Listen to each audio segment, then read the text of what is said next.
So welcome to all of you, wherever you are in the world at the moment. It's my delicate pleasure to welcome you again to the next edition of our series of Silver Jubilee webinars of the World Federation of Neurorehabilitation. For a long time, I think we very much have ignored the enormous importance of motivation of our patients in marshalling what we are doing in the field. We know precisely more and more the last 2 decades that high intensity of treatment is extremely important to bring especially the impairment-oriented rehabilitation forward. The problem, however, is that unlike rats in an enriched environment, men are less likely to do things spontaneously. So they always need some kicks and additional nudges to stay motivated. Therefore, we feel that the field of motivation research is becoming more and more important also for neurologic rehabilitation.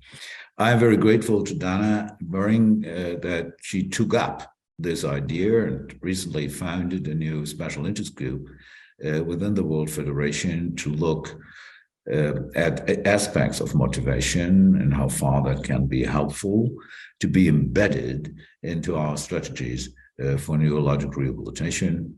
Thanks very much for that. And to introduce this new special interest group and to inform you a little bit more about aspects of motivation science, we set up this webinar today. So I may give the microphone over to Dana to introduce the speakers, and we look forward to have a good and fruitful webinar. Please be interactive with us. Use the question and answer or the chat room options. If you have any questions, we will probably do that after each of the 3 talks, and we have some time later on for general discussion. So Dana, you can start now. Thank you very much. First of all, it's an honor for me as a greenhorn in a special interest group chairing to take over now. Thank you once again. I would like to begin with a short story about 6-7 years ago, in the middle of the 2010s, by trying to increase therapy intensity in the clinical setting I was working in, we made a brainstorming with our team and found quickly out that one of the most important barriers in increasing therapy intensity was patients' motivation. So I started an intensive and comprehensive literature research to this issue and found very interesting publications on the psychology of motivation. So basic theories which we can easily apply. I also found pretty much publications on the psychology of motivation in sports and education, but publications in motivation in rehab were very scarce and very few. There were already some good papers on the neurobiology of motivation, but still the science of motivation in rehabilitation was at its beginning. Ingrid was one of the first ones who pioneered studies on enriched environment in neurorehab in order to increase patients' motivation. But the field is developing, but in pretty slow steps. And what I still miss, is that we don't have a transfer of knowledge from basic psychological science, from the results of educational and sport psychology towards clinical work on the one side, and we only have very few possibilities of transfer nowadays from brain imaging results into everyday clinical work. One of the exceptions will be probably one of the most important papers in this field, which Andreas Luft, chairman. So I'm very happy to have him with us. But let me first introduce my two co-speakers, and I would like to begin with Ingrid Rosbergen, one of the first members of the special interest group. I welcome hereby. She is a lecturer in the Department of Physiotherapy at the University of Leiden and honorary research fellow at the School of Health and Rehabilitation Science of the University of Queensland, Australia. She's a doctor of philosophy, and she is a renowned scientist with main research interests in stroke rehab and brain recovery, especially in optimizing environments to foster activity, like working on enriched environments and on hospital design. So I'm very pleased to welcome you here once again, Ingrid. Thank you. Our third speaker will be Professor Andreas Luft, who is a professor of vascular neurology and rehabilitation at the University of Zurich in Switzerland, and an associate professor at the Johns Hopkins University, where he also used to work. He is an outstanding researcher who pioneers brain imaging studies on intrinsic motivation and developed some very interesting and applicable designs of studies concerning reward as a motivation booster. It will be me who will give the first talk, because I tried to present you the scientific background of all we will try to implement and the purpose of this special interest group. Christian, please. Good afternoon to everybody here in the audience. First of all, I would like to thank for the possibility and the honor to participate to the Silver Jubilee webinars of the World Federation of Neurorehabilitation today. For the next 30 minutes, I would like to give you a short outline of possible application scenarios of motivational enhancement in stroke rehab. Motivation is the energizing of behavior in pursuit of a goal. The pivotal role of motivation in neurorehab is being increasingly considered in today's research, as motivation and engagement are hypothesized to support motor recovery either directly through increased practice dosage or indirectly via enhanced dopaminergic learning mechanisms. The neurological rehabilitation literature is increasingly considering motivation as a major compliance hampering factor, as well as a fundamental outcome determining element, because high motivation is associated with better outcomes after stroke, and negative attitudes lead to worse outcome in stroke survivors, as a growing body of literature is showing today. An essential aspect of future rehabilitation is to achieve a substantial increase of therapy intensity and amount in post-stroke rehab. And this depends on patients' active participation through motivation, as a recent study outlined. In a commonly cited review published 2012, John Krakauer made some brilliant considerations comparing modern inpatient neurorehab settings with animal models and pointing out that future rehab concepts should substantially increase therapy intensity with emphasis on impairment. Well, unfortunately, everyday clinical work looks totally different, even now, 11 years later.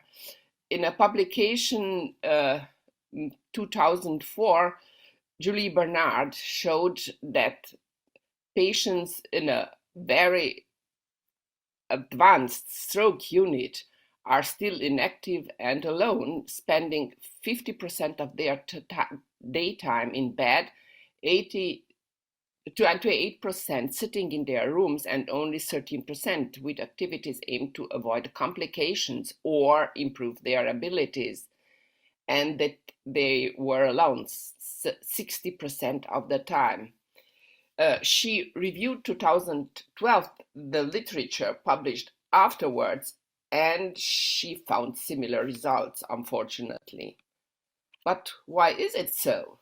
Well, despite advances in rehab technology, there is a lack of simple high-frequency bedside therapy devices, as well as of stimulating environments and playful social interaction possibilities. And on the other side, there still is a lack of motivation in many people due to post-stroke arousal, attentional, and mood deficits, or to a low perceived self-efficacy and management level. Let's stress the most important motivational approaches. Neurobiology of motivation. Here, more and more papers focused during the last decade on brain imaging studies in animal or human, dealing with the neuroanatomical correlates of several motivational sequences like the generation, maintenance, and regulation of motivation. The main substrate of the motivation sequences seems to be represented by the corticobasal ganglia loop and its connections to the limbic system. As to the neurotransmitter substrate, there are good data showing that the key substrate of intrinsic motivation is dopamine, since dopa leads to increased positive affect, to increased cognitive flexibility and exploration of novelty. Hence, people prone to flow have a greater D2 receptor availability. It could be shown that dopamine circuitry has a central role in reward-related learning, in anticipatory behavior, as well as in intrinsic motivation as such. Another key approach to motivation during the last about 100 years and making remarkable developments was is the psychology of motivation. Let's have a look especially on intrinsic motivation first. An intrinsically motivated activity is rewarding in and of itself. There is a comprehensive body of research on intrinsic motivation in educational and sports psychology, as well as a slowly growing body of publications in the field of post-stroke rehabilitation. One of the most important theories on motivation last century was the flow theory, developed in 1972 by Csikszentmihalyi. He focused on the subjective phenomenology of motivation, being the first to describe the state of flow where the individual has the feeling to complete and energized engagement in an activity with a high level of enjoyment, and where skill level and challenge level are in balance. According to him, there is a flow channel where the balance exists. Activities with a too high level of challenge provoke anxiousness and lead to abandoning of the activity, whereas activities with a too low level of challenge are boring, leading to the same result. It was Deci and Ryan who developed 1985 the self-determination theory. This theory postulates that by their nature, humans actively engage with the environment, exploring, investigating, assimilating information without external pressure or reward, an attitude that reflects in the deepest sense the essence of human thriving. Inherent to this pursuit is the seek to satisfy the three fundamental needs: the need of competence, which means the need to be effective in dealing with the environment, the need of autonomy, which is the need to be the one who controls the things happening, and the need to relatedness, which is the need to have a close emotional relationship with others. Depending on the extent to which basic psychological needs are satisfied, environments foster, on the one side, controlled or extrinsic motivation, where people are acting due to external pressure like punishment or reward, or to internalized external pressure like the feeling of duty. And in a sort of continuum, other environments are fostering autonomous motivation or wantivation, where people are performing actions while these are useful or valuable, enjoyable and interesting. So out of internalized or intrinsic motivational aspects. And autonomously or intrinsically motivated individual feels pleasure, energy, willingness, and is more resilient and efficient than the others.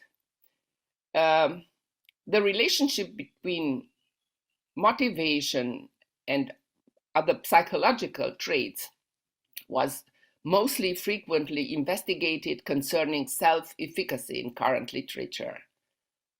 It was Bandura, 1992, who developed the self-efficacy theory. According to Bandura, the self-perceived efficacy is the self-expected capability to execute a task. People with high self-efficacy consider difficult tasks as challenges to be mastered, being highly commitment and resilient. And people with low efficacy consider difficult tasks as threats to be avoided, having a weak commitment to them. Although intrinsic and extrinsic motivation are conceptually different processes, current attempts to formally define them have identified several mechanisms by which they interact, leading to questions about their dissociability. All in all, intrinsic and extrinsic motivation are partially distinct but closely interacting processes. We have arguments from behavioral research to this point. These support the view that intrinsic and extrinsic motivation interact in an additive and subtractive fashion. That means that extrinsic motivators can, on the one side, increase, or on the other side, decrease intrinsic motivation, the so-called undermining effect. Neuroimaging data support both the distinctions and the overlappings of intrinsic and extrinsic motivation due to studies which show that on the one side there are different activation patterns, and on the other side that there are overlappings, then feedback of both intrinsic and extrinsic rewards elicit ventral striatum activation. So, as a conclusion, intrinsic and extrinsic motivation might be separate, independent drivers of behavior, but they are amalgamated in behavioral choice. Let's have a look at this. Considering the Rubicon model of Heckhausen, who describes human actions as consisting of 4 consecutive phases: the option generation, the anticipation, the action, and the evaluation phase, where the way of no return, or the crossing of Rubicon, appears between option generation and anticipation. The divergence from intrinsic to extrinsic motivation happens already in the initial option generation phase. A key distinction between intrinsic and extrinsic motivation is also the fact that intrinsic motivation is a fundamentally proactive, whereas extrinsic motivation is a reactive one. As to the clinical approach, the difficulty of it begins already by the term definition. Actually, there is no consensus in the definition of motivation, and the growing body of scientific research today emphasizes heterogeneous dimensions and context of it without a more unified cross-disciplinary definition tentative. So we have on the one side motivation, engagement, confidence, enjoyment, self-efficacy with unclear boundaries to each other, as well as unclear boundaries of these to other behavioral, cognitive, and emotional concomitants like apathy, fatigue, depression, or anhedonia. On the other side, we have heterogeneous assessments because most of the studies are using self-designed subjective questionnaires lacking psychometric properties or assessments designed for other purposes. There is only a scarce knowledge transfer between neurobiologic and psychologic approaches and clinical rehabilitation on the other side. So there's no comprehensive attempt to build a transdisciplinary motivation enhancing strategy in neurorehabilitation today. A consensus on term, assessment, and outcome instruments is mandatory in order to align the field and facilitate advancement of knowledge. So what should an operationalized translation of current motivational strategies into neurorehab look like? The steps of an operationalized approach should contain the assessment of disorders of motivation, the concept of supporting environmental conditions, and the use of fostering intervention, either pharmacologic or cognitive behavioral. Before going over to assessments, we have to keep in mind that there is a spectrum of motivational problems after brain injury. In a recent publication, Palmisano and co-workers made a review of motivational disorders, describing them as quantitatively different steps: abulia, apathy, and fatigue, consisting of reduced emotional engagement, initiative, level of energy, and being caused by lesions of the basal ganglia of the prefrontal cortex or by diffuse white matter damages leading to network disruption. The assessment of motivation should contain scores that allow a thorough evaluation of brain injury determined motivational deficits as apathy, to also emphasize and differentiate fatigue, to exclude or quantify mood disorders like post-stroke depression, to work out the intrinsic motivational level of the patient, and take into account at least one of patient's personality traits like resilience. Conceiving supporting environmental conditions. What are supporting environmental conditions? Competent supporting environments offer an optimal balance between challenge and skill, fostering flow. Autonomous supporting environments afford the individual the possibility of choice and encourage self-regulation. And relational supporting environments offer a context of relational security. Enriched environments are a commonly used behavioral intervention in animal brain lesion models. Its main properties being the novelty, the sensory and motor enrichment, the social enrichment in group setting, and its meaningfulness, this enriched environment being rewarding. So all in all, enriched environments enhance the intrinsic motivation to move. Enriched environments in post-stroke rehab. Where do we stay? There's some there are some data today, but we have only scarce research. So what we know is that enriched environments have a statistically relevant positive effect on the activity level and on cognition due to some research made in the 2010 years. But these studies did not evaluate impairment, and contrary to animal environments, enriched environment consisted of separately located areas with own access and entry, consisted of timely limited 2 to 4 hour sessions under supervision, and the compliance of the patients was tested before intervention, so there was a selection bias. Gaming context. Gaming is an important enriched environment element as it offers the user the possibility to emerge playfully in a media-accessed alternative world, and we have a growing body of literature today on its positive aspects because it makes individuals have fun by concentrating, solving problems, planning, preparing, interacting. It is an intrinsic motivator, enhancing well-being, boosting mood, and satisfying the natural need to manipulate and explore.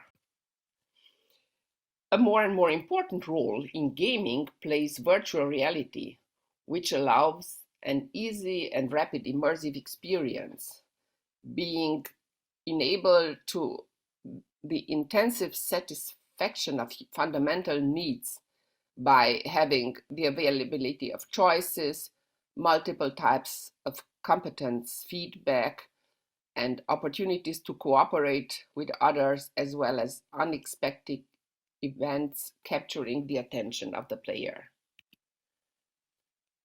When used additionally to conventional therapy, virtual reality leads to a statistically relevant improvement of the motor function of the upper extremity and to a 2 times fold greater proportional recovery than in controls, specific VR systems being superior to non-specific ones. It allows adapting the motor and cognitive load of the patient's performance. It can monitor the level of arousal and affective state of the patient, and it can be easily performed in a bedside setting, combined or not with portable exoskeletons for severely impaired patients. There are some first studies emphasizing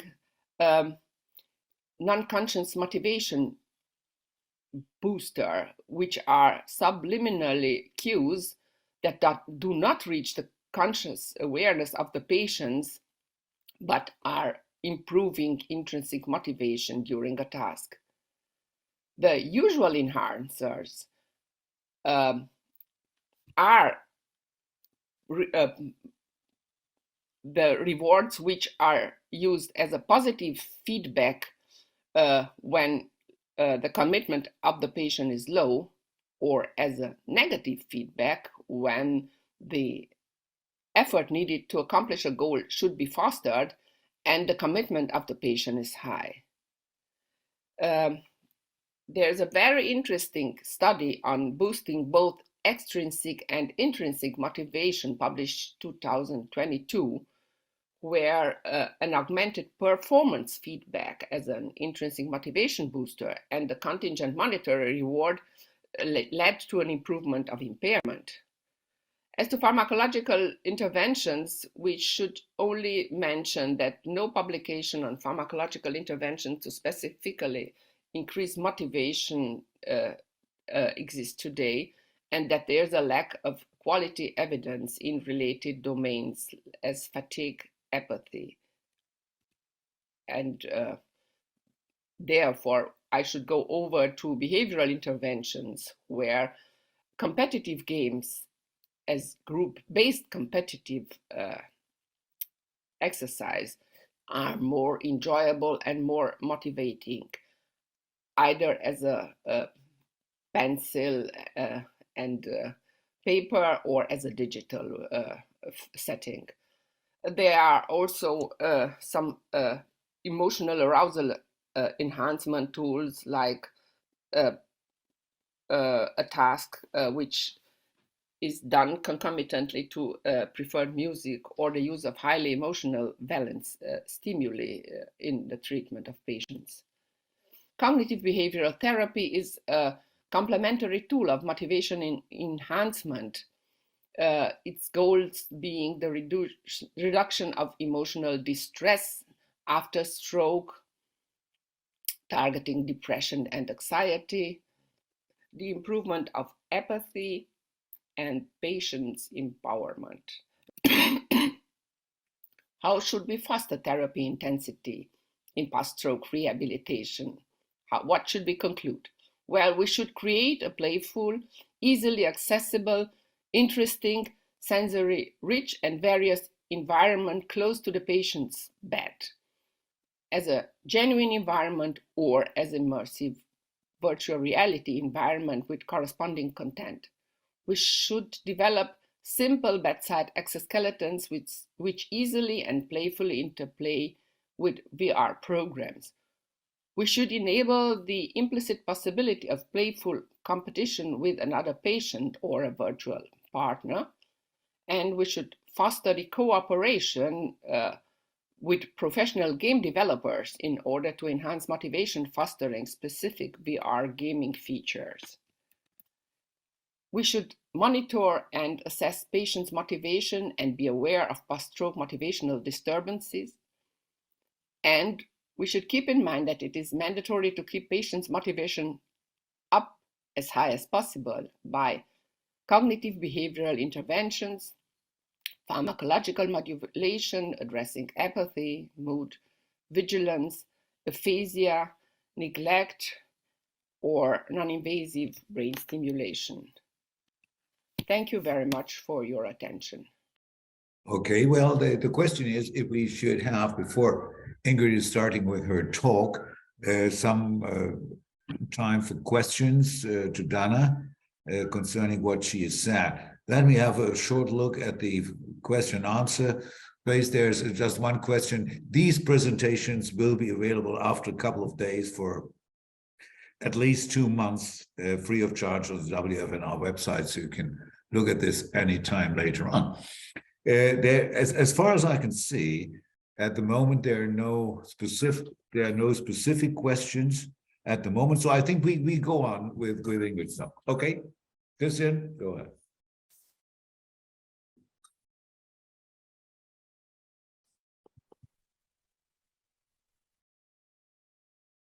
Hello everybody, and thank you for the invite to present today. I am Ingrid Rosbergen, physiotherapist, lecturer and researcher. I first would like to acknowledge the people who contributed to the work I present today. My colleagues from the Sunshine Coast Hospital and Health Service Acute Stroke Unit, my colleagues from the University of Queensland School of Health and Rehab Sciences, STARS Rehabilitation from the Metro North Hospital and Health Service, and my colleagues here at the University of Applied Sciences in Leiden, Faculty of Health. And I have nothing to disclose. Today I will aim to look at neurorehabilitation from a clinical perspective. I don't know if people have seen this. This is Alex Rocca, a man who recently ran a marathon, being 76% disabled. It is just so inspiring to watch when he gets across the finish line. You can only imagine what it takes to get to his achievement. It's absolutely brilliant. On the right is Esther Vergeer, a great sportswoman who as a paraplegic learned to play tennis during her rehabilitation. She was a long-time #1 in wheelchair tennis and won multiple gold medals in the Paralympic. And it makes you wonder, what drives people to achieve such goals? And this brings me to motivation in rehabilitation. The long road of recovery people go through after spinal cord injury, stroke, trauma, etc. The journey from the inpatient setting to getting back home and in the community. It makes you aware that motivation is a fundamental energy that drives people to achieve goals. So what is the definition of motivation? Motivation is defined as the energizing of behavior in pursuit of a goal. It is a fundamental property of all deliberative behaviors. And understanding what drives motivated behavior in humans is truly fascinating and very important during rehabilitation.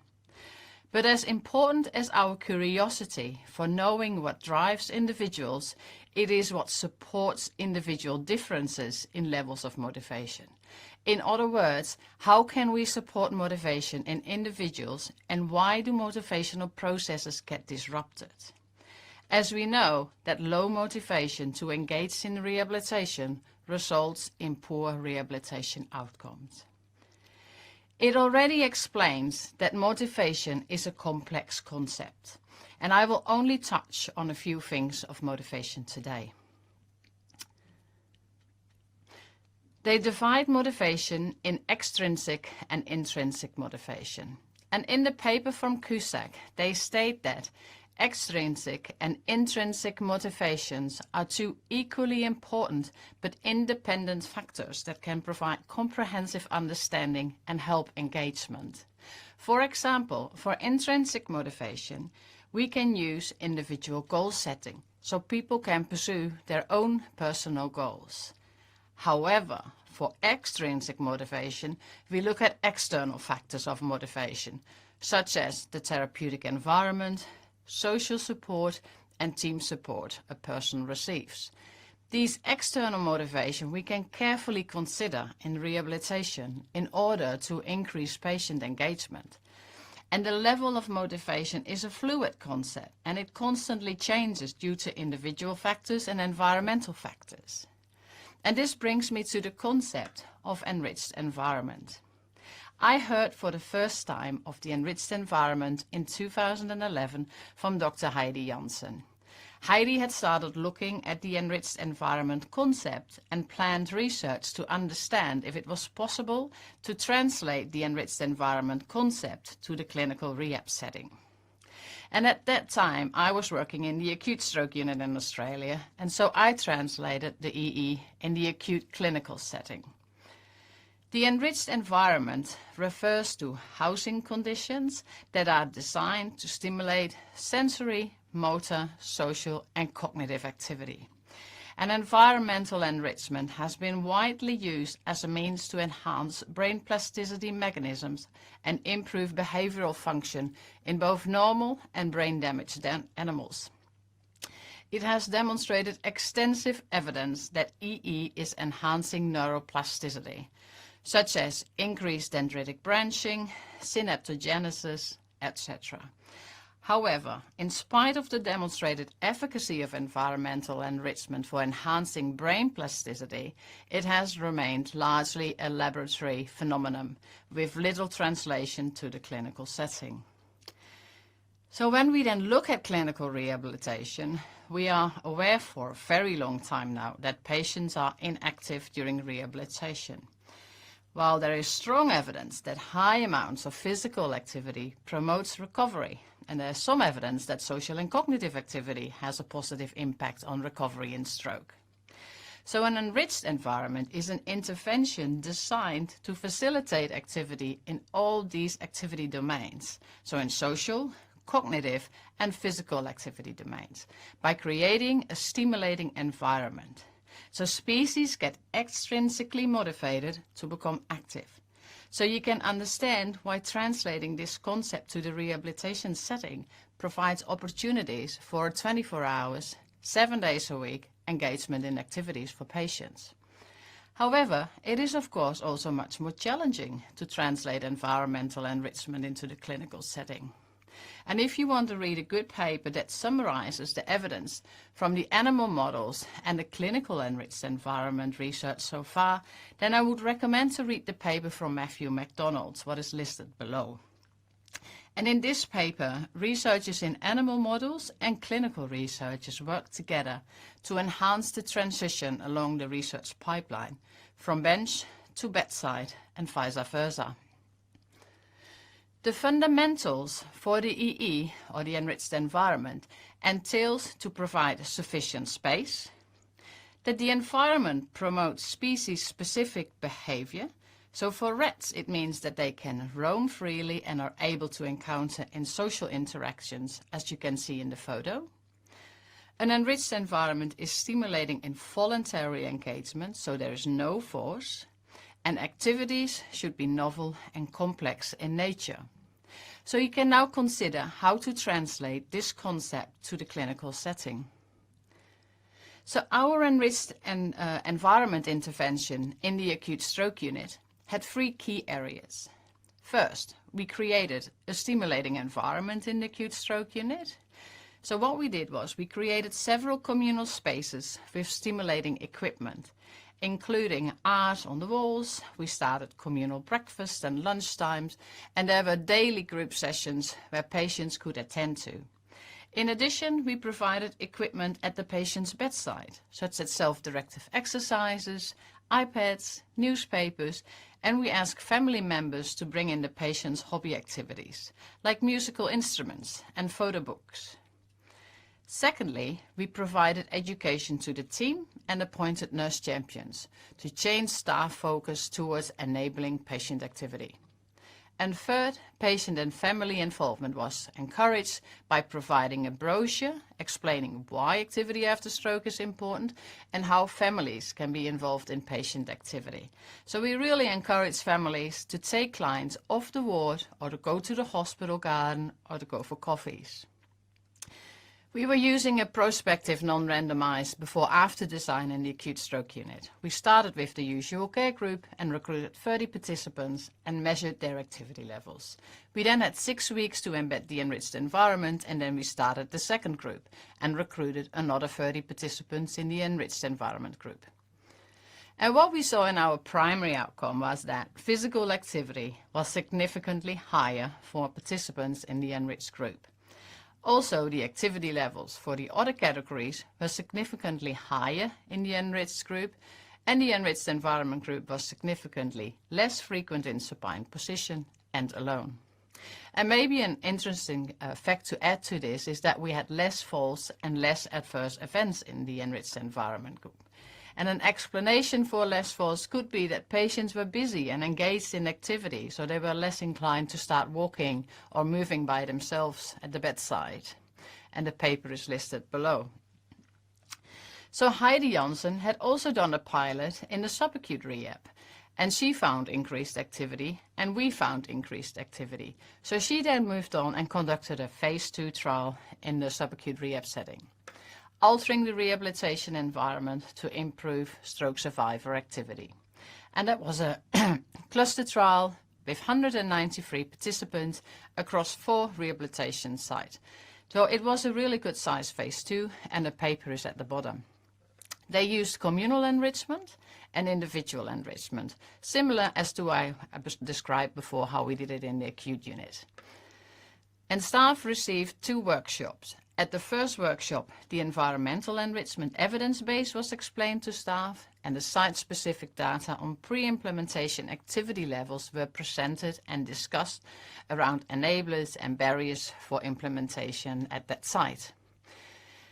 The results of this study was that it was feasible and safe, and they found a modest increase in activity. The conclusion was there was a very modest increase in activity, but a lack of benefit in clinical outcomes. And I talked to Heidi Janssen on multiple occasions, and translating the enriched environment from animals to humans is challenging, and the hospital setting is complex. And I want to highlight 2 possibilities. One is focusing on a possible explanation why there was no change in clinical benefits, and the second on why the increase in activity was modest. So why was the increase in activity modest? So Talia Alsop just recently published this paper to explore health professionals' perspectives on physical activity and sedentary behavior of hospitalized adults. And where you think in rehabilitation, where optimizing function is key and where relearning is so important, we found that physical activity is not a priority. This systematic review included 40 papers from hospital and rehabilitation with perspectives of over 1,400 professionals. And she found that hospital is a place for rest. There is a bed rest culture with the bed as centerpiece of the room, and there's often lacking of space for physical activity. And there are not enough resources. People report lack of time, high workloads, and lack of equipment. And when everyone's job, it becomes no one's job. It is important to highlight as well, as staff don't feel that physical activity or reducing sedentary behavior is their responsibility, and policy and leadership. So these factors contribute to why environmental enrichment is not ready yet for a phase 3 trial, as we need to improve these factors first, as a phase 3 trial is very expensive. So another possible explanation for lack in clinical benefits is that recently more evidence becomes available that enriched rehabilitation plus enriched environment is more effective than the enriched environment alone. And this is in line with meta-analyses across clinical trials that also indicate that increased therapy dose augments recovery. And this comes mainly out of stroke rehabilitation. So rehabilitation happens 24 hours a day, 7 days a week. And I have frequently observed that rehabilitation is very much focused around the therapies provided by each discipline. However, these happen only across a very small portion or period of the day. So we need to focus more on extrinsic motivation opportunities to encourage activities. And opportunities are creating a stimulating hospital environment, designs that encourage activities such as walking routes, art display routes, green outdoor areas, and activity areas. And such activity areas could be attractive communal areas, and we need to encourage patients to visit communal areas for socialization and activities and allow people to move, and we need all disciplines in rehabilitation to enhance physical activity. Another powerful motivator is the social support network. How can we involve caregivers, families, and friends in the rehabilitation journey? Patients and caregivers have told me numerous times that caregiver involvement is very motivating and supporting for patients. And with encouragement of frequent activity in patients from the start, we want to enhance early self-management in activity as we prepare patients for the transition to home. So the take-home messages for part 1. Motivation is a fundamental property that drives behavior. Environmental enrichment creates a stimulating environment that encourages patients to engage in physical, social, and cognitive activities. And last, hospital design, social support, and interprofessional collaboration to enhance activity across the day needs more attention.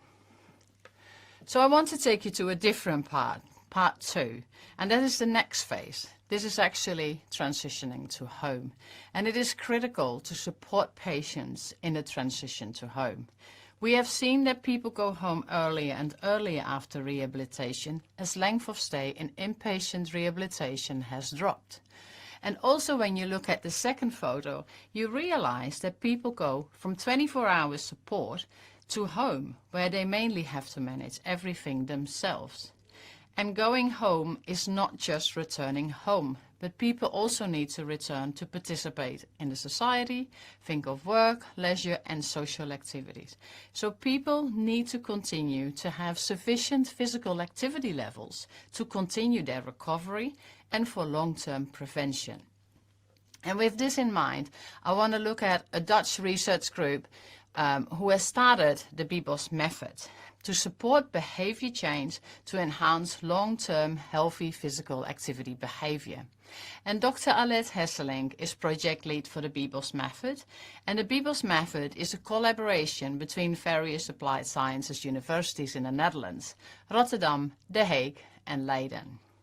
And BIBOS stands for Blijf in Beweging Ondersteuning Zorgprofessionals, hence the letters. But translated, it stands for Sustain Physical Activity Support for Care Professionals. And the aim of the BIBOS method is to assist care professionals in supporting clients to achieve sustained healthy physical activity levels.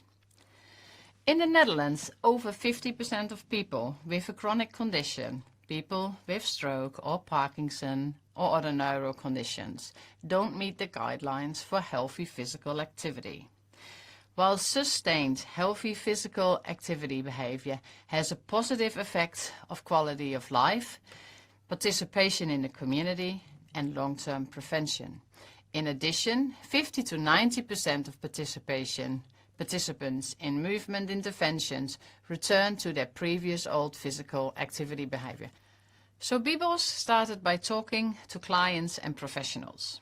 We use storytelling to understand what really drives people, what barriers do they encounter, and when they want to move, what enables them. So storytelling was used to really understand people's deepest emotions and motivational drives. And all the stories from the clients were analyzed and presented in 6 movement profiles.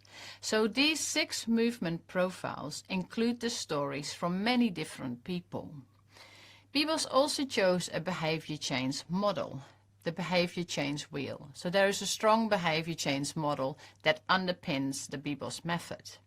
And after the movement profiles were created, a decision flowchart was established for the health professionals.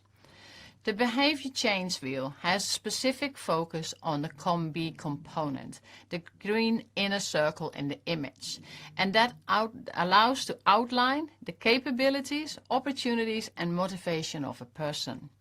BIBOS also performed a scoping review to find the most effective behavior change interventions plus the behavior change techniques to alter people's behavior in physical activity. And based on this knowledge, they created the decision flowchart for health professionals. So this is one of the movement profiles. This is Marianne. And at the bottom in the blue squares, you can see what is going well, what is hard, and what helps Marianne.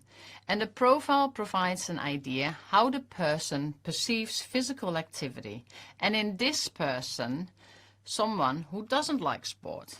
So, pain my muscles, sweating, your heart beating, and to be honest, I don't like doing sports and exercises. So the client receives the 6 movement profiles and circles what resonates with the client across the 6 profiles. And the next step is that the patient explains to the health professional why certain areas have been circled or highlighted, so the health professionals start to get a comprehensive picture of the person and can outline what the client's capabilities, opportunities and motivational drives are.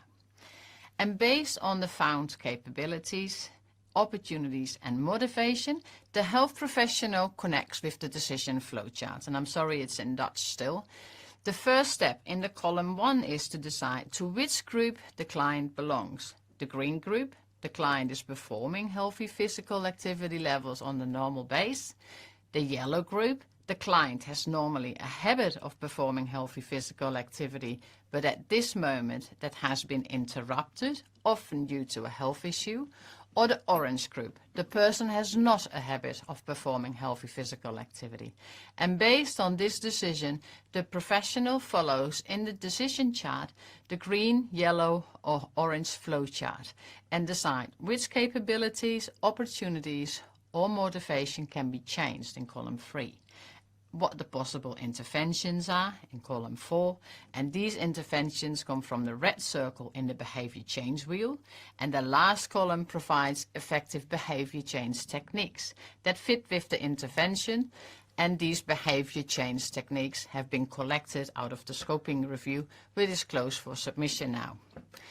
So the BIBOS method was in the first 2 years co-created with design research, together with stakeholders and feasibility tested.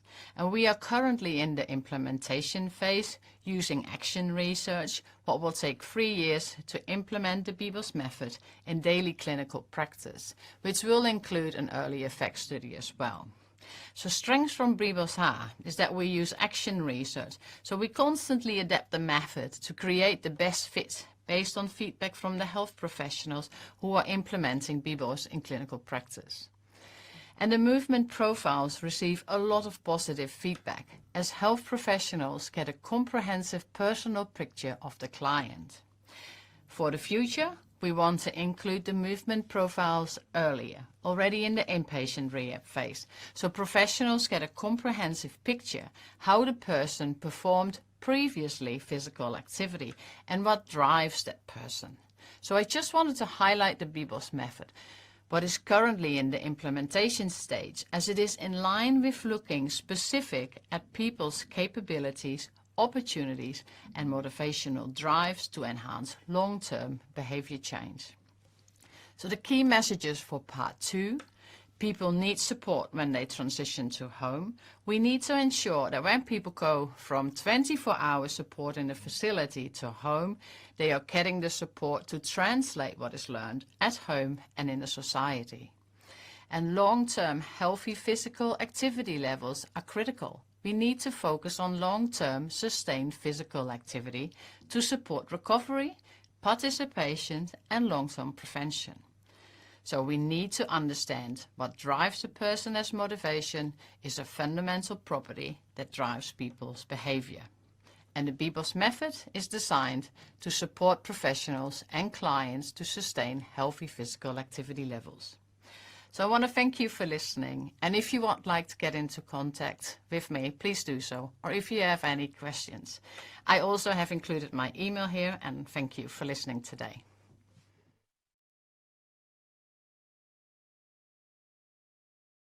Okay. Oh, thanks, Ingrid, very much for this comprehensive view, especially centered on activity. And I think there's certainly a problem. We always think activity, motor activity, is the, let's say, crown achievement of rehabilitation. Is possibly not. And for whatever reason, my impression over almost 40 years of experience in neurorehabilitation is people are notoriously lazy. And you mentioned a good, and I think that is a philosophical and it's also a historical comment, that in our thinking, we still think a hospital is some place where Right. people are taken care of, right? And that, of course, reduces the initiative to do something yourself. You want to be taken care of. That is nice if you have an appendectomy or a broken leg for some days or weeks. It's a disaster when it comes to status after stroke.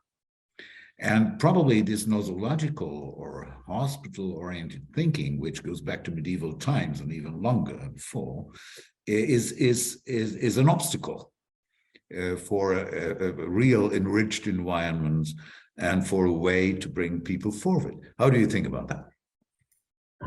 Oh, I agree. It is definitely a historical thing, and that we have this long-term idea about what hospitals do.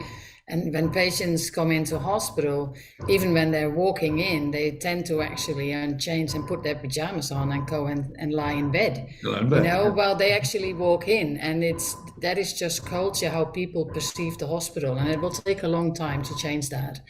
And you also had have to wonder if hospital is always the right place for people to follow rehabilitation. Because I think that when people go home, and that's what the trials show as well, is that they actually become more active because they have to. So those are definitely interesting things, but not everybody can go home. There are people who will actually need inpatient rehabilitation first.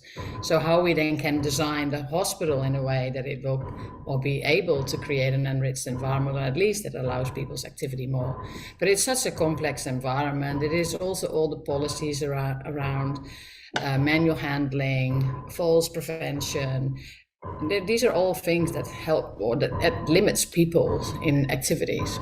But I do find sometimes with the enriched environment, when you talk about the combination of social, cognitive, and physical activity, I think we take our brain sometimes too easy. We think too easy. Like if we just do physical activity, that might enhance recovery. I think, and maybe that neuroimaging, and I was, pleased with what Dana was saying before.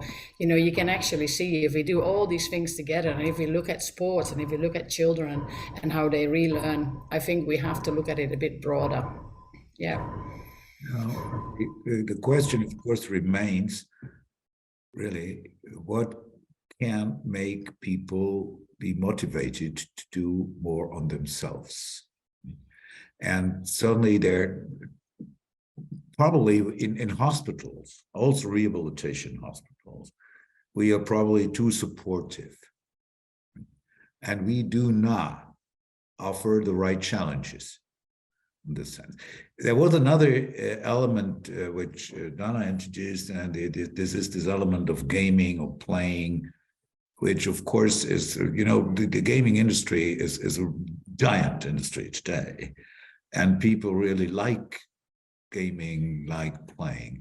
And the question is, Ingrid, do you see a chance that using some sort of playing technology with or without VR or AR or whatever have we, it may be useful to find a clue as to bring people more into,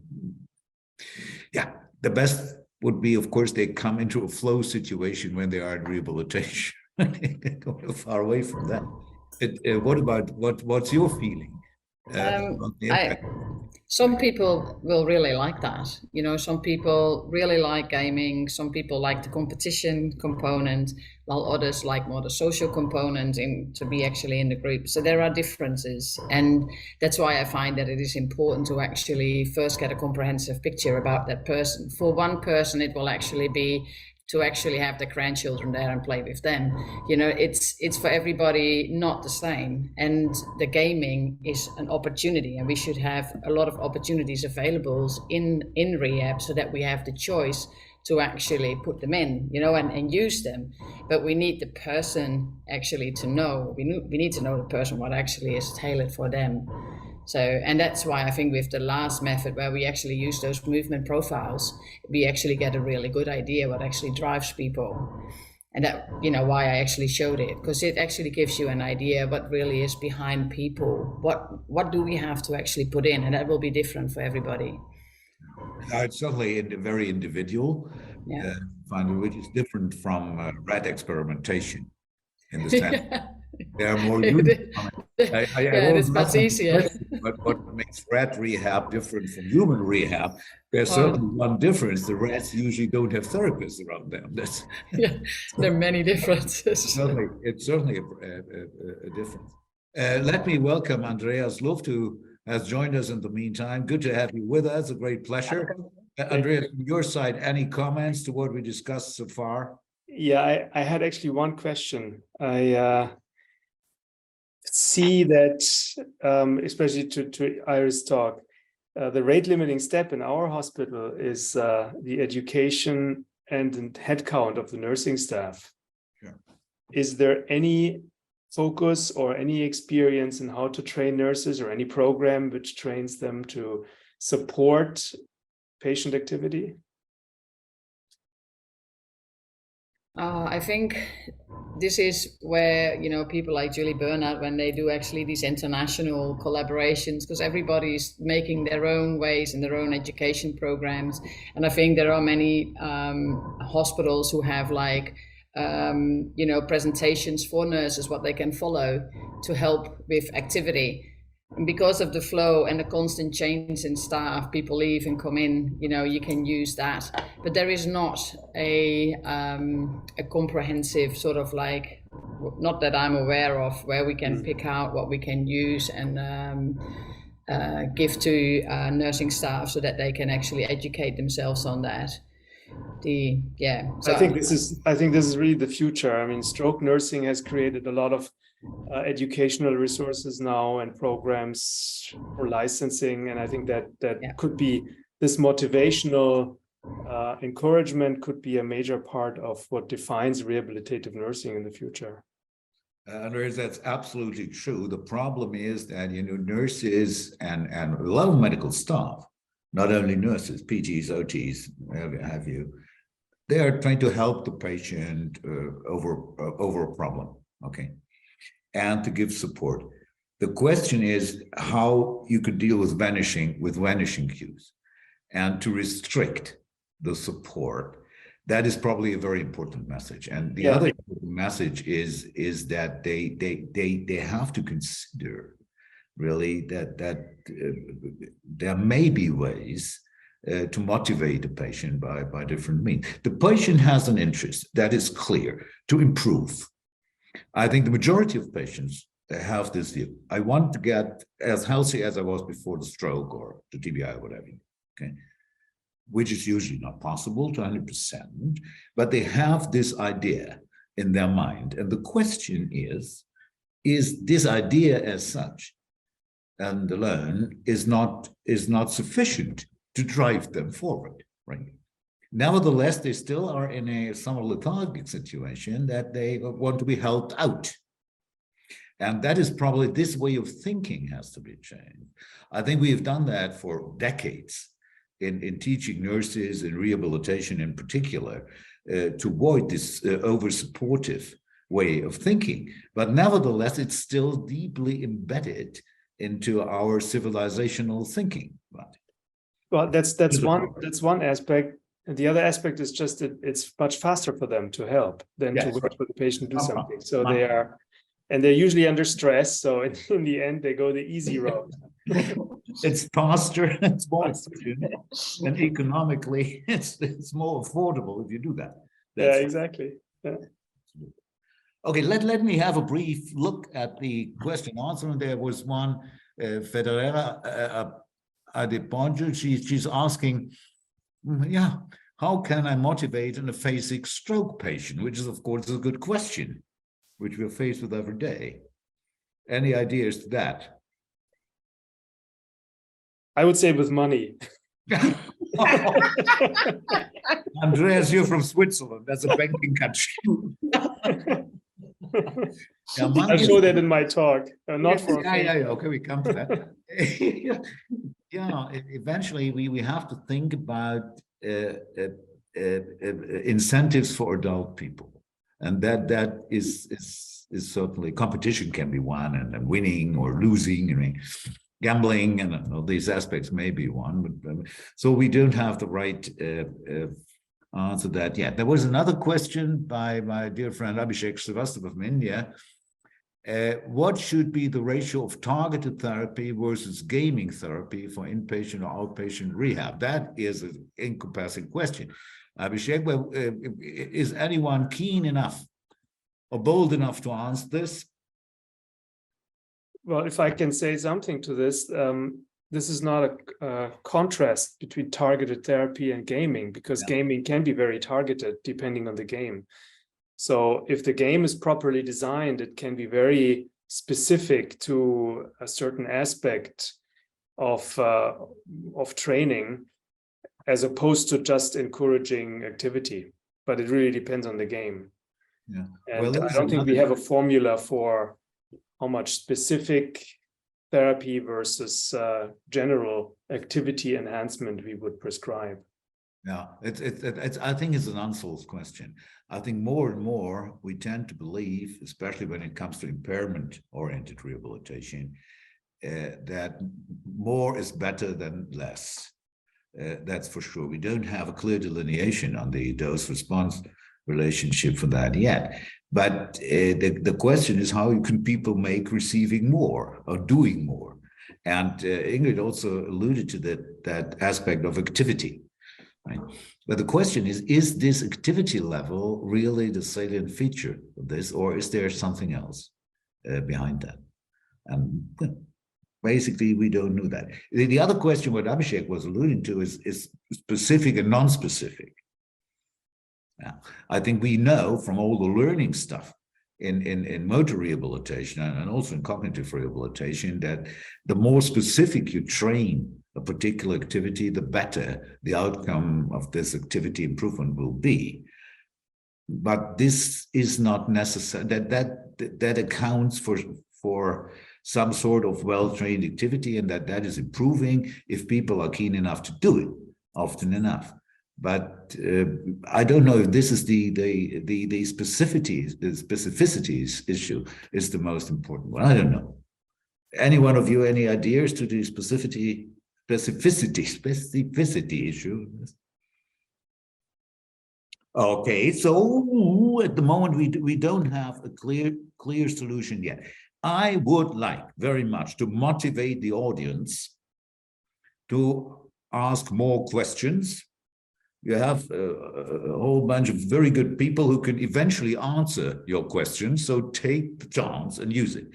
But nevertheless, I think we go on with the next talk by Andreas Luft. We have a pre-recorded video, Christian. Yes, we have it. Yeah, should we start? Let's start it now. Okay. Okay. Ladies and gentlemen, thank you very much for the ability to give this talk. Thank you to Dana for the invitation. I'll be talking about motivation, reward, and their role in stroke recovery, especially the recovery of motor function. When we talk about recovery, this is sort of the concept that is underlying my presentation. You are starting with a brain lesion that causes a deficit. There is active training involved, and this active training leads to learning mechanisms that then mediate behavioral recovery. The role of learning had been disputed and still is disputed in the recovery, in the importance for a behavioral recovery. And this is where our investigation, our research started, by looking into animal models of motor learning. The first question that we asked in a rat model of forelimb reaching, which is one of the standard models in skilled movement learning, is which brain structure is mainly involved in the learning process. And we used a paradigm that had been applied to many other studies of learning and memory formation, that is protein synthesis inhibition. And we showed that by injecting a protein synthesis inhibitor into the primary motor cortex of rats, we were able to, as compared to different control groups, significantly inhibit the learning process that normally goes over a period of about 5 days until reaching plateau performance. You can see in animals that received protein synthesis inhibitors to M1 how this learning is actually dampened.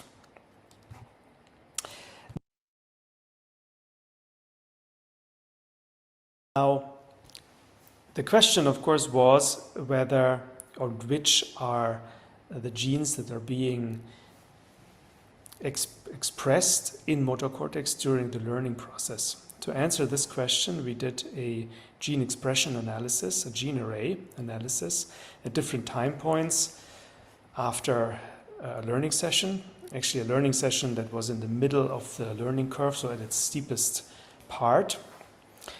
And we identified a number of genes that were specifically exhibited and expressed at 1 hour, 7 hours, or 24 hours, with no overlapping genes between those time points. We identified a number of genes, 12, which we then confirmed in Western blotting. And among those was unexpectedly a receptor for dopamine. And that put us on the track of looking into the dopaminergic system in the primary motor cortex, which at the time was not well studied. It was known that dopaminergic projections arrive mainly in the forebrain and frontal areas, but their role in primary motor cortex was not well understood. So The first experiments that we did in that regard were anatomical, looking at the origin of the projection to primary motor cortex that contain dopamine. And we found by retrograde tracing, co-staining with anti-tyrosine hydroxylase, that these neurons were actually located in an area called the ventral tegmental area, which is adjacent to the substantia nigra, which contains most of the dopaminergic neurons. Now, if you lesion the VTA by 6-hydroxydopamine, a drug that specifically damages these dopaminergic neurons, you can basically deplete the motor cortex of its dopaminergic projection and its dopaminergic innervation. And this leads to a complete failure to learn, a complete obstruction of all the learning processes, as you can see here in these two groups as compared to healthy animals.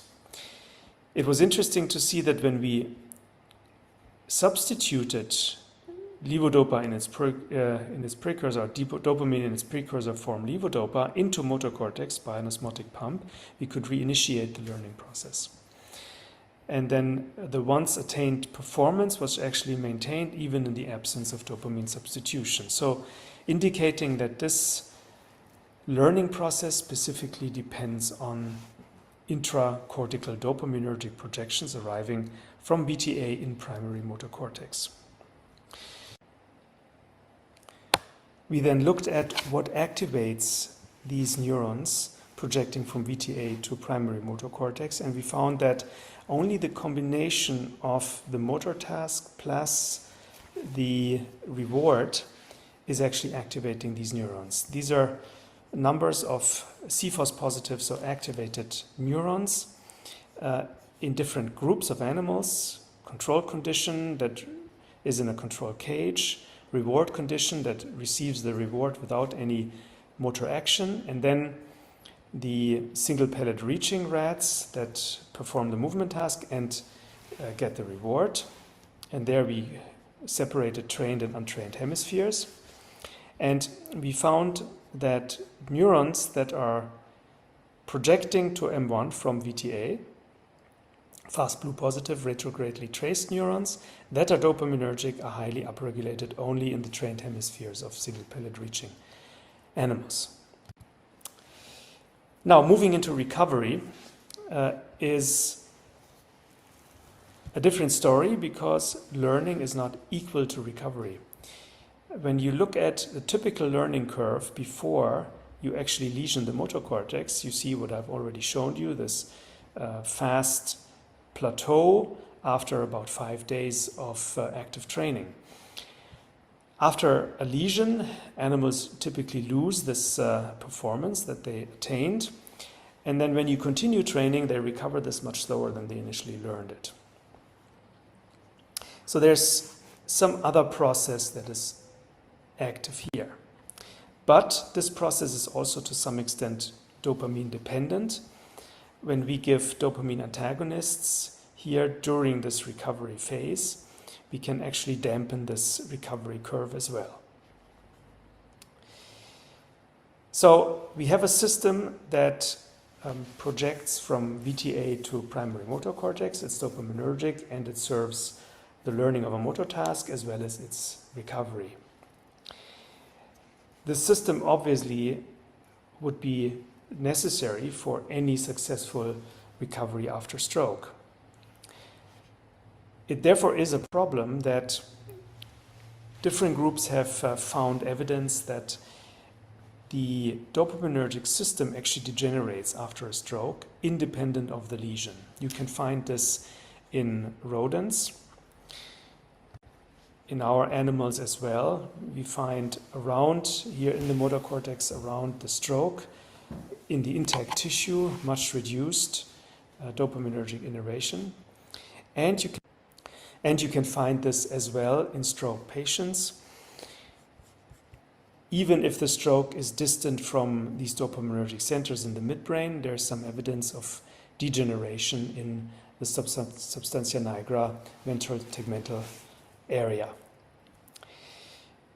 This probably is the cause for a much reduced activation in these areas in response to reward presentation. We did an fMRI study that looked at healthy volunteers compared to stroke survivors, in which the subjects had to do a precision movement task. They had to do a wrist movement staying in this semicircle with a marker attached to the index finger. And if they successfully completed the task, they received a reward, which activated nucleus accumbens, ventral striatum, and less so dorsal striatum in healthy controls. In stroke patients, there was significantly reduced activation in nucleus accumbens and ventral striatum. So it is a problem that this system degenerates. The question, of course, comes up whether in this depleted state, this dopamine depleted state, can you achieve better recovery by adding dopamine back into the system? We tried in animals unsuccessfully. Here you see animals recovering under the influence of levodopa injected by osmotic minipump into the intact motor cortex surrounding the stroke. And you see basically the same as with saline-treated animals. In healthy learning, sometimes you see a slightly accelerated learning curve, but the effect is relatively minimal and is not leading to a higher performance plateau in the end. This was unexpected and in contrast to findings in humans. An early study in 2001, in a rather small sample size, found an effect of levodopa combined with training as compared to placebo, even on the recovery, the performance curve, and the long-term recovery. There's some conflicting evidence in later clinical trials, and there are still trials going on to finally, hopefully, answer this question. It seems, however, somewhat counterintuitive that with an orally given drug, you can affect positively a system that is as complex as the dopaminergic system in the brain, which is, first of all, widespread throughout the brain, but also has opposing effects on receptors and a non-linear dose-response relationship at different types of neurons. So it is sometimes very unexpected what you see in even direct neuronal recordings when you give dopamine. We therefore thought that a therapeutic activation of this system is much easier to achieve through a physiological stimulus as opposed to a drug. And we used reward itself as a physiological stimulus to activate the dopaminergic system. We compared two groups of stroke survivors training in a motor task. The training was equal between those groups and consisted of a precision arm movement in the three-dimensional working space by visual control. One group was actually playing a computer game where they had to move the hand to protect the earth from meteors falling down. And they did this in the gameplay, and whenever they achieved a good result in terms of meteors caught, they obtained a monetary reward. The control group, in contrast, only had a very minimal visual feedback whenever they were able to move the target to these red dots, moving the arm in the correct position. We randomized 37 individuals in two groups and compared a number of outcomes between the groups. This shows you again the task that they did. As you can see, the subject, this is a healthy volunteer, performs quite ballistic movements with the hand. Unfortunately, we had to terminate the trial early because these ballistic movements created some shoulder pain, which was equally distributed between the groups. So the rewarded patients did not have any more shoulder pain than the unrewarded patients. But nevertheless, this training was suboptimal. Nevertheless, we were very stunned by the fact that we did achieve a between-group difference. When we compare, for example, the Wolf Motor Function Test scores, here in the two groups, the rewarded group actually has a much steeper improvement between baseline and post-training as compared to the control group. And this difference actually continues also during the post-training phase. The same when you look at the Fugl-Meyer arm assessment here, as well as when you look at the box and blocks test. Again, here you see this steeper improvement during the training phase, which continues during the post-training phase until the 3-month follow-up time. This was intriguing because even if we hoped for a better response to the actual rewarded training, we did certainly not expect that this effect of reward actually continued when the training had ended and we were not even giving any further reward.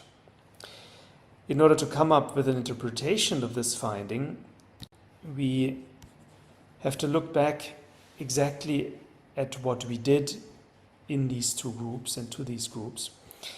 The rewarded group, as I described before, received an immediate visual feedback from moving the arm in the correct position to protect the Earth from being hit by a meteor. And this direct feedback was actually surrounded by a gameplay and a game story that was in fact rewarding, saving the Earth. This was a direct and salient and immediate feedback. As opposed, or in contrary, the control group also received some direct feedback, an immediate direct salient feedback, but it was not associated with any gameplay or reward in this context. In addition, the rewarded group received at the end of the training session an indirect and non-immediately salient reward in the form of a monetary compensation. This was in some distance to the actual temporal distance to the actual task that was performed. The control group received none of this terminal reward. And when we look at the theories behind reward presentation in other learning paradigms than motor learning, we often find this distinction between direct reward and indirect reward. Direct reward meaning that the reward is directly given in response to a certain task which was successful, whereas the indirect reward is given at a temporal distance or not directly related to the behavior. It is well known that direct rewards increase extrinsic motivation. They motivate the behavior because you will perform the task in expectation of a reward. But the problem with direct rewards is they have this undermining effect on what is the thing we're all striving for, which is the intrinsic motivation to be improved in our patients. Intrinsic motivation is what drives them internally and motivates them internally to perform the task, even in the absence of any monetary or extrinsic motivator. Now, if you give a lot of money, they will be less likely to actually perform the task without money, and that undermines the intrinsic motivation that does not rely on external reward. However, what has nicely been summarized in this large meta-analysis is that there is some evidence that indirect rewards actually have a positive effect on intrinsic motivation. So they are not hampered by this undermining effect, but directly and positively increase intrinsic motivation. And this is what could have happened in our patients. They could have had, through the effect of monetary reward, an increase in their intrinsic motivation, and this is why they continue to move the arm in daily life after the training ended which led to the further improvement in the outcome scores. That intrinsic motivation is critically important in all our recovery and rehabilitation methods is clearly shown by several studies, including this one, showing that a change in functional independence measures is directly proportionally related to the internal motivation scores at the beginning of the rehabilitation phase. So coming back to our model of recovery, we need to insert a feature of indirect reward, which then increases intrinsic motivation, motivating further active training if we really would like to be successful. With this, I would like to end, would be happy to answer your questions and thank my clinical and basic research group and all our collaborators. And again, thank you for the opportunity to give this presentation. Thank you very much.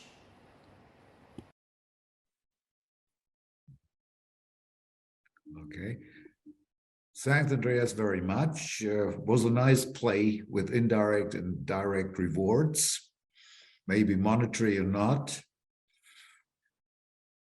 Okay, the question, however, is, let me look at the, we don't have anything to question and answer yet. So Dana is raising her hand, yeah. Well, it might be in a way simply constructed, but I am aware of a study made by Nick Ward in a small group of neglect patients where he could show a significant improvement of their neglect after applying a dopa agonist, a transdermal dopa agonist. What do you think about this? Well, this is very well possible that there is a small effect. I'm not saying that there is no effect. I'm just saying that the question is still not answered.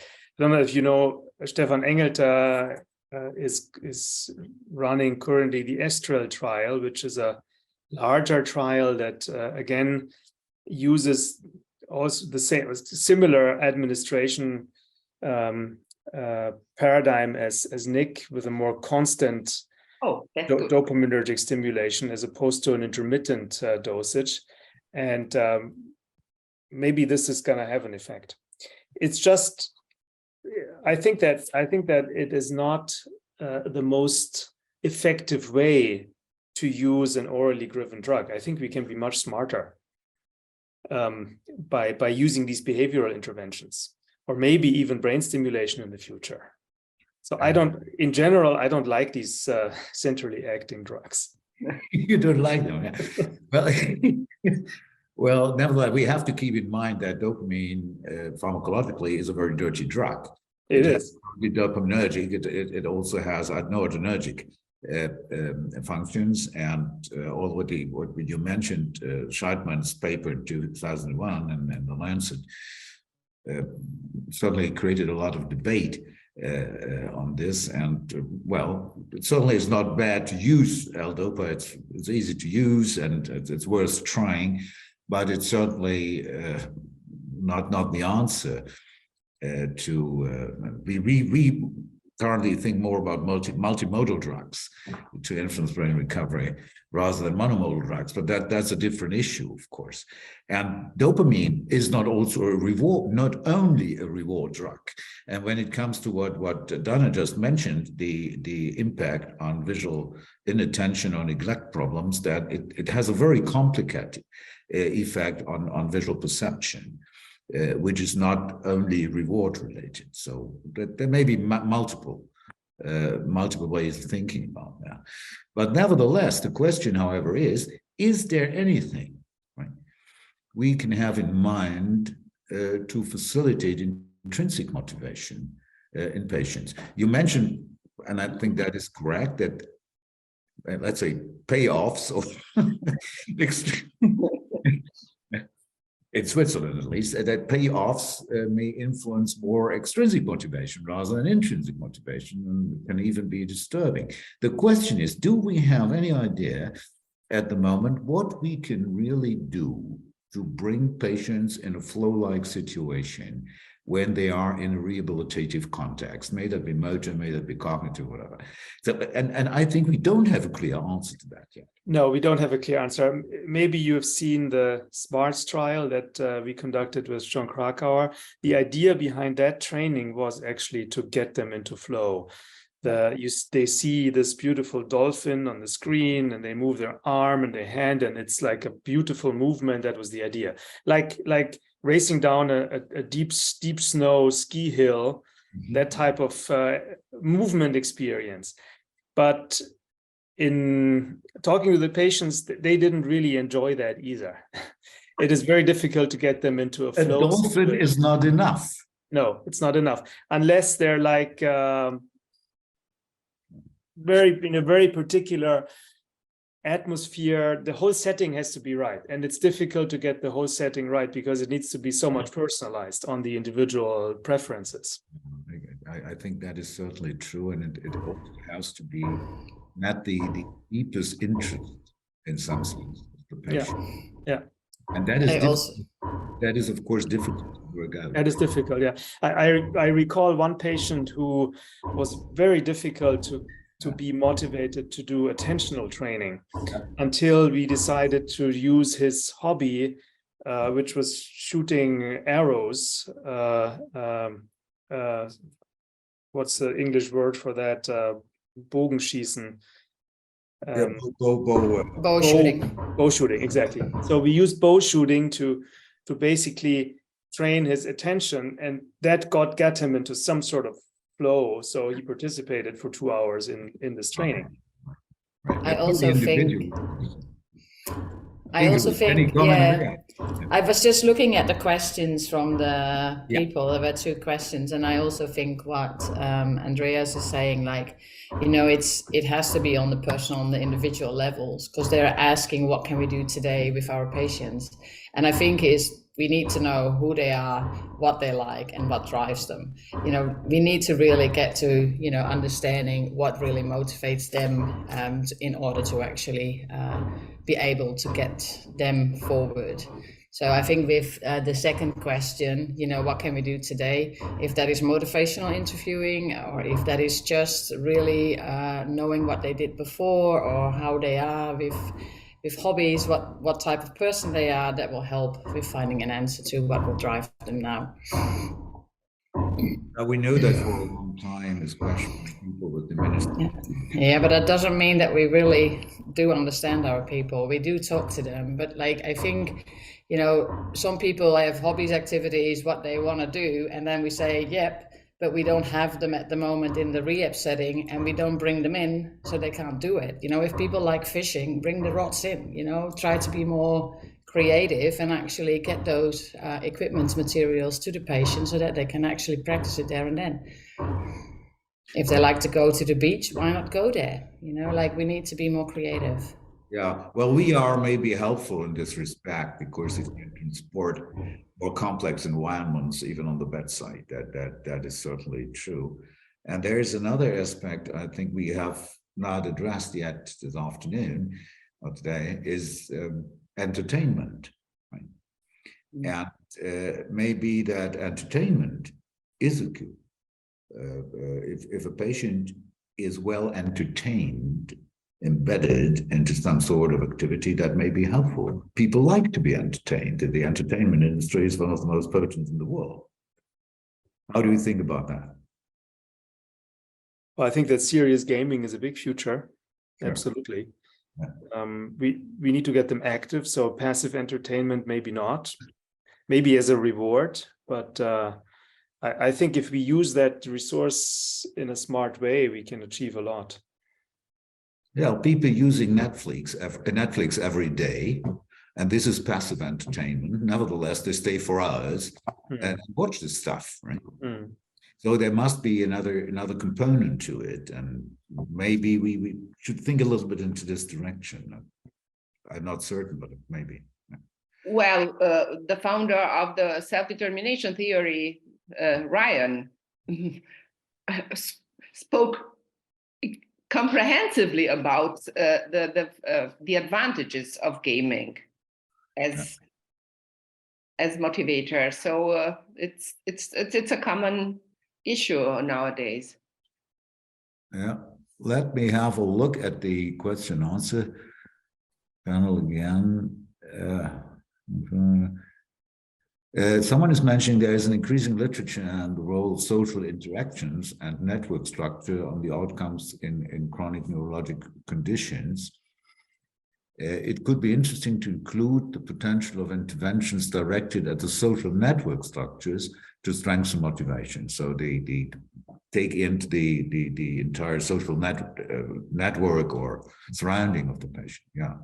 Yes, I can only comment on it. There is a growing body of literature in the Korean area focusing on this, and there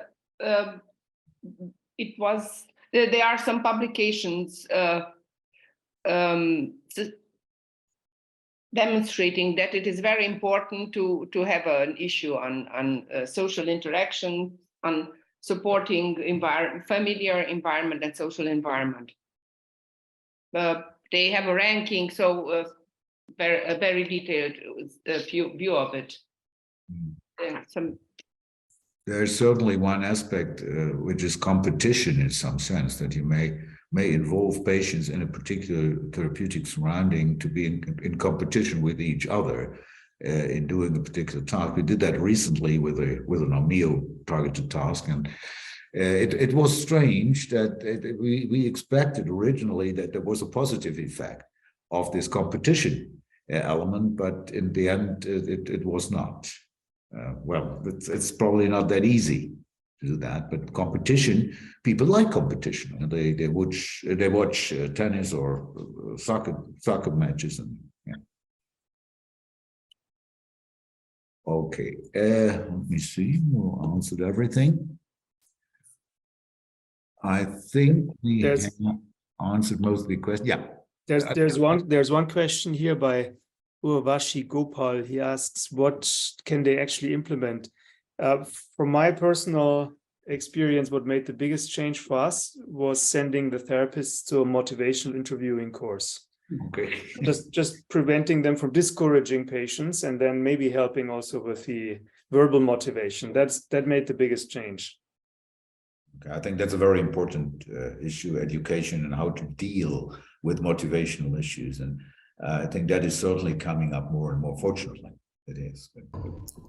And maybe another thing to think about is, when we look at sports science or how children play, there's a lot of variation, there's a lot of choice how children actually play, and they constantly move and change from the materials what they are playing with, but they do it with full engagement. I think when patients just do an activity because of the activity, I think we miss actually, and I hope that at some point brain imaging will show that we actually need more the attention and the engagement in there as well to actually have the learning effect. So a lot of variation, and definitely what people enjoy. Well, it's certainly very important to enjoy things, right? To have fun with things. That is a very important, certainly a very important issue. And I think we also have to make our minds up. Are these environments we are offering to patients not only interesting enough, but are they joyful enough? Right? Is there a chance for fun? And it's not only money, maybe something else, right?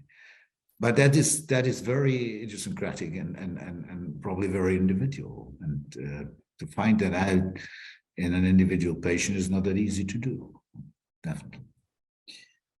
Okay, any more comments? Let me look at the question answer again. I think we answered what was in there. There's Ute Hawking is asking, do you have experience with complementary patient education? Would training about the need for self-activity help, similar to the education in SIMT? Yeah.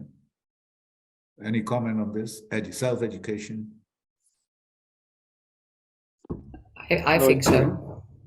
Yeah, I think in patients who really understand that concept and they know that they have a role to play, it will definitely help to actually do that education. Absolutely. Now, I think that the person who asked the question was explicitly alluding to constraint-induced movement therapy. And I think that is probably absolutely true. As soon as the patient has understood that there have to be taken means to avoid learned non-use, they go on with that.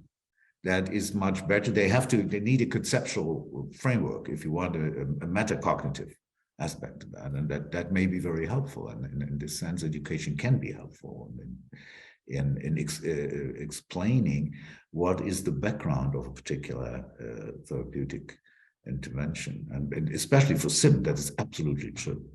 As soon as the patient have understood the rationale, they are much more adherent to it and may have better benefit from it. Okay, so we are coming to the end. I think final comment from all the three speakers. Where are we going to in future, and what has to be too much ignored, and what should we look at and put on our agenda? We start with Dana. Well, first of all, I would like to ask my two co-speakers for accepting the invitation and for already enriching my pretty full agenda of questions on this issue. I cannot tell you, Professor Hömberg, how it will go on, but I'm proposing first to you two that we should have a brainstorming pretty soon with other members of the SIG in order to have a look which way to go, if you agree. So that's my comment. The game just starts. Yes, from my point of view, which doesn't correspond to Professor Luft's point of view, who is working for already over 20 years on the issue. So yeah, for me, it starts now.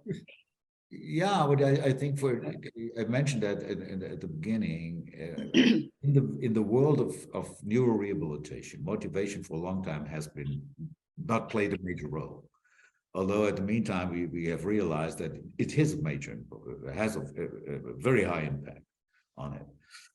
Oh, Andreas, so it's Well, first of all, thank you, Dana, for putting this together. It was also very interesting for me and new aspects. I guess 20 years sounds long, but it's actually not so long because most of it was animal research. So we only recently started with humans. And so this opens up a number of questions. I think two things are necessary. One is to personalize reward or motivators. We just talked about it. We need to find out what makes our patients happy and then use that. We're currently investigating food as well as music as rewarding agents.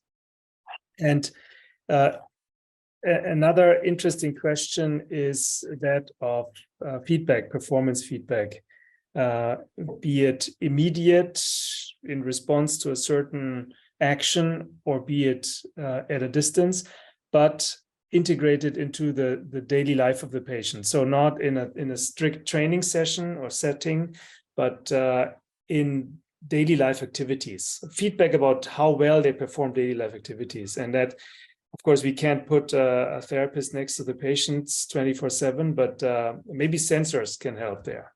So I think these would be two areas that I would focus on. Okay. Ingrid. Thank you, Dana, for asking. I've worked with animal researchers before, and I think it's very important that we work across the continuum. So, it's good. Like Andreas has a lot of animal research background.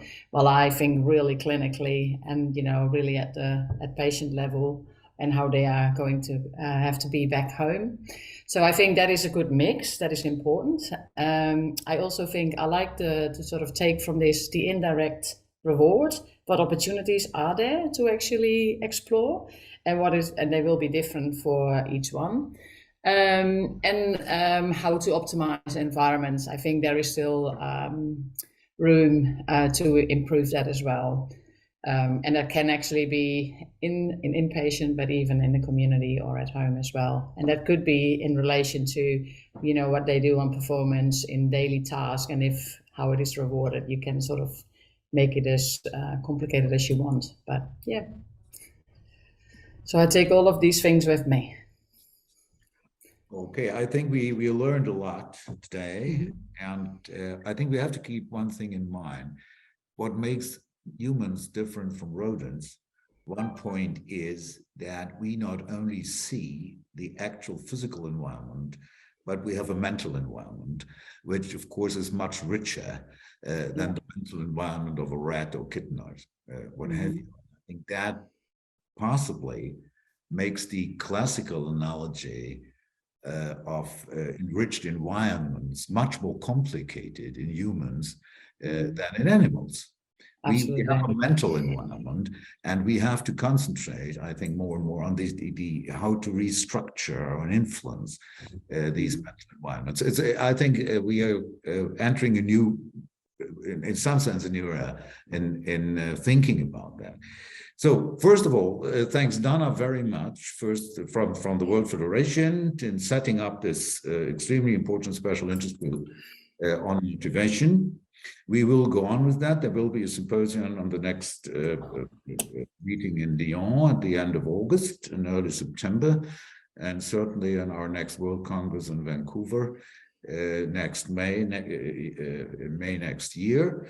And I think it's a very important issue that we go on working in this direction.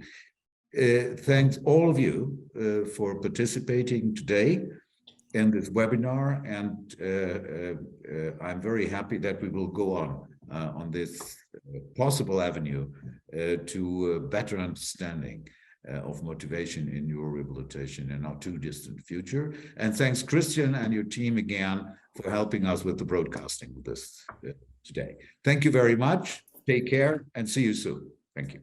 Thank you. Bye-bye. Bye-bye.